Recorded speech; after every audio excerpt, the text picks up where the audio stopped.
besar suatu barang, jasa dengan kuantitas barang atau jasa yang ditawarkan oleh penjual atau produsen dalam kurun waktu tertentu, dengan asumsi ceteris paribus atau variabel bebas lainnya yang mempengaruhi kuantitas barang yang ditawarkan konstanta.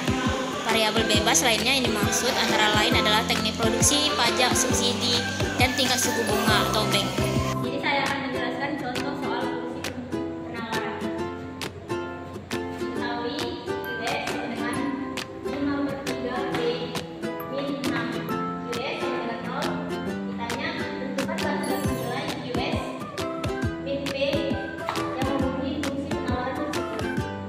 Jawab, US sama dengan 5/3 B min 6. 0 sama dengan 5/3 B min 6. 6 sama dengan 5/3 B. B sama dengan 18/5 sama dengan 3,6. 18 dapat dari mana? Dari 6 kali 3 sama dengan 18. 5-nya ini karena perpindahan B, jadi 5-nya di bawah. Maka hasilnya 3,6. 18 bagi 5 sama dengan 3,6. Sekian dari saya. Terima kasih.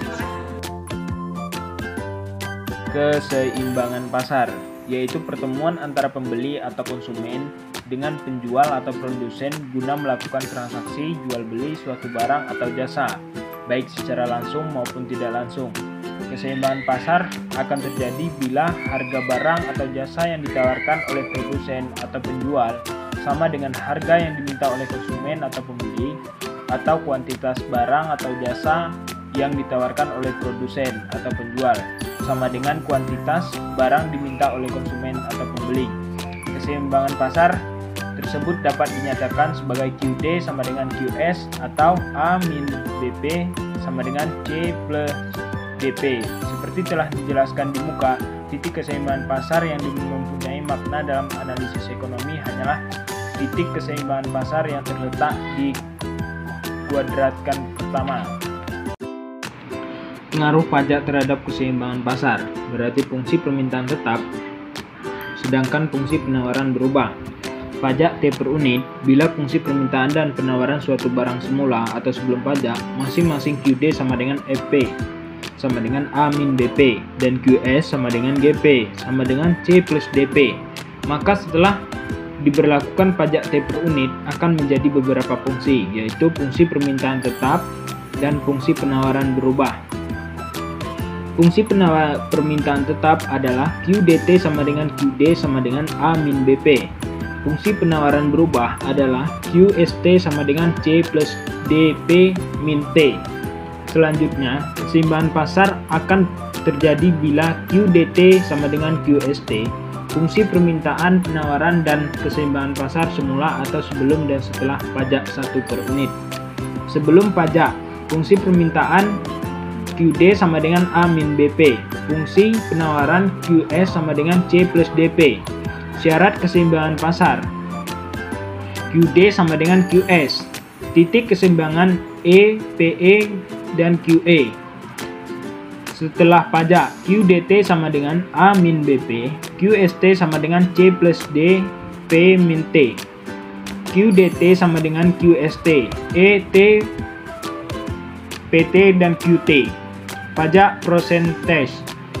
Jika pajak yang dikenakan dalam persentase terhadap harga jual tiap barang, maka harga jual setelah dikenakan pajak persentase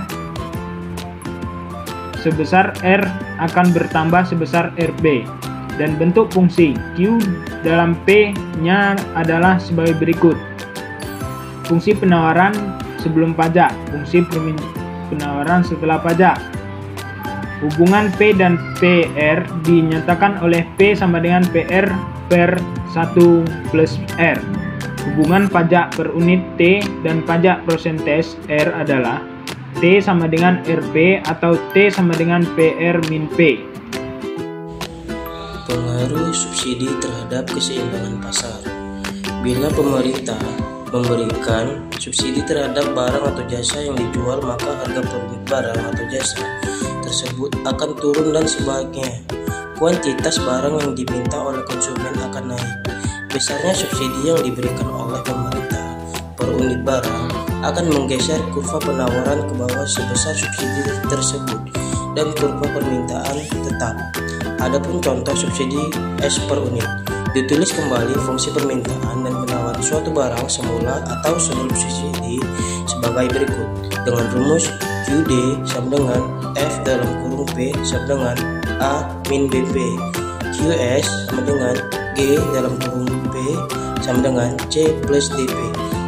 Keseimbangan pasar sebelum subsidi ditulis kembali syarat keseimbangan pasar awal sebelum subsidi adalah QD sama dengan QS. Keseimbangan pasar setelah subsidi, setelah pemerintah memberikan subsidi terhadap barang atau jasa yang dijual sebesar S per unit, maka fungsi permintaan tetap dan fungsi penawaran akan berubah sebagai berikut. Fungsi permintaan adalah QDS sama dengan QD sama dengan A min BP. Fungsi penawaran QSS sama dengan C plus D dalam kurung P plus S. Adapun keseimbangan pasar akan mencapai bila QDS sama dengan QSS atau A min BP sama dengan C plus D dalam kurung P dan S. Titik keseimbangan pasar setelah subsidi adalah E S dalam kurung P S QS. Perubahan harga per unit barang, perubahan kuantitas barang, subsidi yang dinikmati oleh konsumen dan produsen, serta besarnya subsidi yang dikeluarkan oleh pemerintah dapat dihitung sebagai berikut.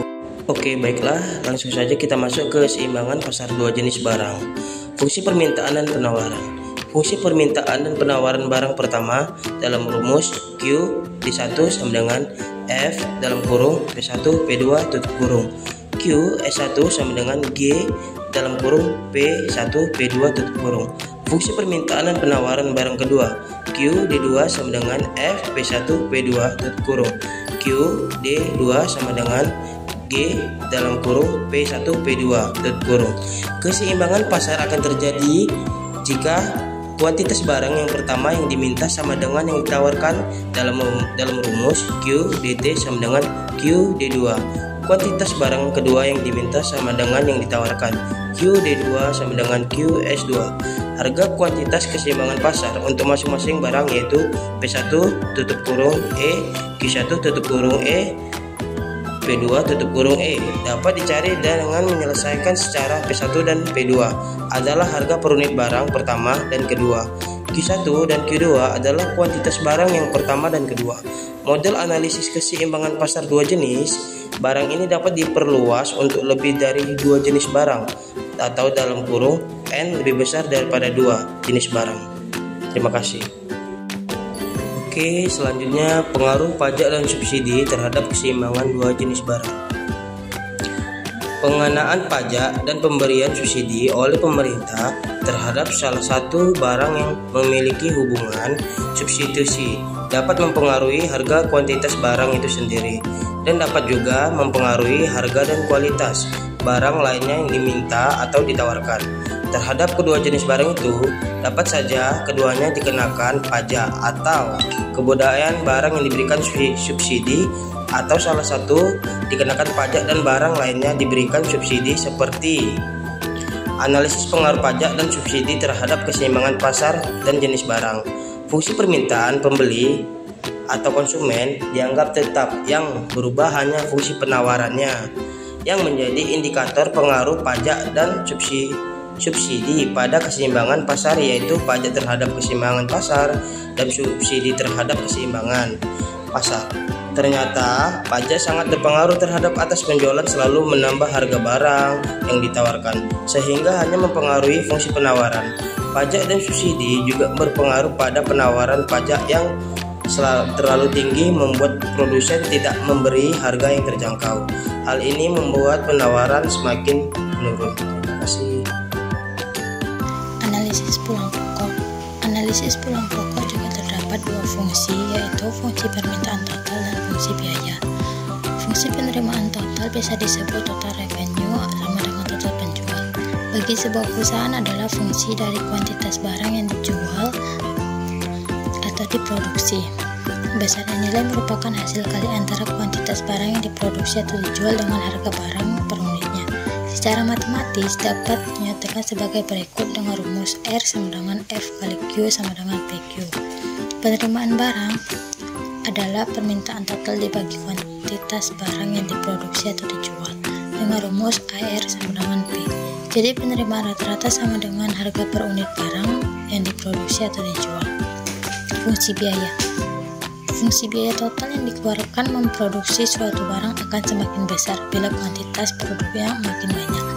Ini berarti biaya total adalah fungsi dari kuantitas barang yang diproduksi. Biaya total dibagi atas dua kelompok umum, yaitu biaya tetap dan biaya variabel. Biaya tetap adalah biaya yang senantiasa tetap besarnya, tidak tergantung dari banyak sedikitnya barang yang diproduksi, seperti antara lain gaji pegawai, sewa, uang, dan penyusutan. Kalau biaya variabel adalah biaya yang besar dapatnya berubah-ubah tergantung dari banyak sedikitnya barang yang diproduksi, seperti upah tenaga kerja, bahan baku, dan biaya advertensi. Ada pula keuntungan, kerugian, dan peluang pokok. Bila total revenue lebih besar dari total biaya, maka perusahaan tersebut mendapat untung atau laba. Bila total revenue lebih kecil, maka perusahaan tersebut menderita kerugian, dan apabila total revenue sama dengan total biaya, maka perusahaan tersebut berada dalam keadaan peluang pokok. Bersamaannya dinyatakan hubungan antara laba atau total revenue dan total biaya adalah R dikurang C, dengan penjelasan R sama dengan total revenue, C sama dengan biaya total, P sama dengan laba. Bila P positif, maka hasilnya laba, dan bila P negatif, maka hasilnya rugi, dan bila P hasilnya 0, maka itu sama dengan keadaan peluang pokok.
Konsumsi dalam jangka pendek. Fungsi konsumsi dapat dianggap linier besar kecilnya konsumsi nasional suatu negara tergantung dari pendapatan nasionalnya. Hubungan konsumsi dan pendapatan nasional secara umum dapat dinyatakan sebagai berikut dengan rumus C sama dengan F kali Q, dan dalam bentuk liniernya adalah dengan rumus C sama dengan CO tambah BY. Fungsi tabungan. Tabungan dari suatu negara juga tergantung dari besar kecilnya pendapatan nasionalnya. Secara umum, fungsi tabungan dapat dinyatakan sebagai rumus P sama dengan F kali Y, dan bentuk liniernya dapat diturunkan dengan memasukkan C dalam rumus P sama dengan CO tambah 1 min B kali Y. Fungsi investasi. Hubungan antara investasi L dengan tingkat suku bunga I dinyatakan oleh fungsi sebagai berikut dengan rumus L sama dengan F kali I, dan bentuk liniernya adalah sebagai berikut dengan rumus LO tambah BI. Dengan penjelasan, LO adalah investasi otonom dan B adalah koefisien suku bunga I. Fungsi impor. Hubungan antara impor M dengan pendapatan nasional Y adalah sebagai berikut dengan rumus M sama dengan F kali Y, dan bentuk liniernya sebagai berikut dengan rumus M sama dengan MO tambah FI. Dengan penjelasan, M sama dengan impor, MO sama dengan impor, Y sama dengan 0, M sama dengan fungsi pajak. Hubungan antara T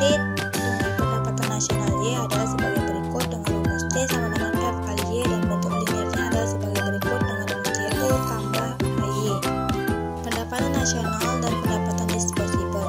Pendapatan nasional merupakan total dari pendapatan semua sektor di dalam suatu negara, yaitu sektor rumah tangga, sektor badan usaha, dan sektor pemerintah. Hubungan antara pendapatan nasional dan pendapatan disposable suatu negara adalah sebagai berikut dengan rumus YD sama dengan Y min T tambah R. Pendapatan disposable adalah pendapatan nasional yang dibelanjakan, maka konsumsi C merupakan fungsi dari pendapatan disposable YD, yang dapat dinyatakan sebagai berikut dengan rumus C sama dengan F kali YD sama dengan C plus BYD. Nasional terbagi ke dalam beberapa macam, yaitu pendapatan nasional keseimbangan, perekonomian 2 sektor, perekonomian 3 sektor, dan perekonomian 4 sektor. Perekonomian 2 sektor, unsur-unsur pendapatan nasional di sini adalah konsumsi, tabungan, dan investasi. Dengan rumus penawaran agregat, yaitu Y sama dengan C plus S, dan permintaan agregat sama dengan Y sama dengan C plus L.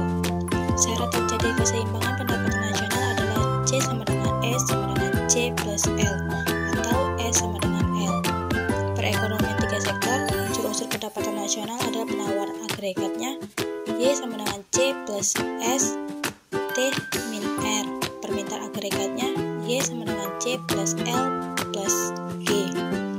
Syarat terjadi keseimbangan pendapatan nasional adalah dengan rumus C plus S plus T min R sama dengan C plus L plus G. S plus T min R sama dengan L plus G. G sama dengan pengeluaran pemerintah. Perekonomian 4 sektor juga disebut perekonomian terbuka. Dalam perekonomian ini terdapat peran pemerintah dan hubungan luar negeri. Unsur-unsur pendapatan nasional adalah dengan rumus penawar agregat Y sama dengan C plus S plus T min R. Dengan rumus permintaan agregat Y sama dengan C plus L plus G plus kali X min M. Syarat terjadi keseimbangan pendapatan nasional adalah dengan rumus C plus S plus T min R sama dengan C plus L plus G plus kali X min M. Kesimpulan, fungsi permintaan menunjukkan hubungan antara jumlah produk yang diminta oleh konsumen dan harga produk. Pergeseran kurva permintaan menunjukkan adanya permintaan yang ditimbulkan oleh faktor-faktor selain harga. Fungsi penawaran menunjukkan hubungan antara jumlah produk yang ditawarkan oleh produsen dan dijual dengan harga produk. Kurva penawaran juga dapat mengalami pergeseran karena adanya perubahan faktor-faktor yang mempengaruhi penawaran selain faktor harga. Pergeseran kurva penawaran ditandai dengan bergeraknya kurva ke kanan dan ke kiri. Kurva penawaran bergeser ke kiri artinya jumlah penawarannya mengalami kenaikan. Namun ketika kurva penawaran barang bergeser ke kiri, berarti terjadi penurunan penawaran barang. Keseimbangan pasar market equilibrium akan tercapai jumlah produk yang dimiliki sama dengan jumlah produk yang ditawarkan atau harga produk yang ditawarkan sama dengan harga produk yang diminta pembeli. Di pasar terkadang permintaan suhu barang dipengaruhi oleh permintaan barang lain. Biasa terjadi pada 2 macam produk atau lebih yang berhubungan secara substitusi atau barang pengganti, dan komplementer atau barang pelengkap. Terima kasih. Ya, dari kami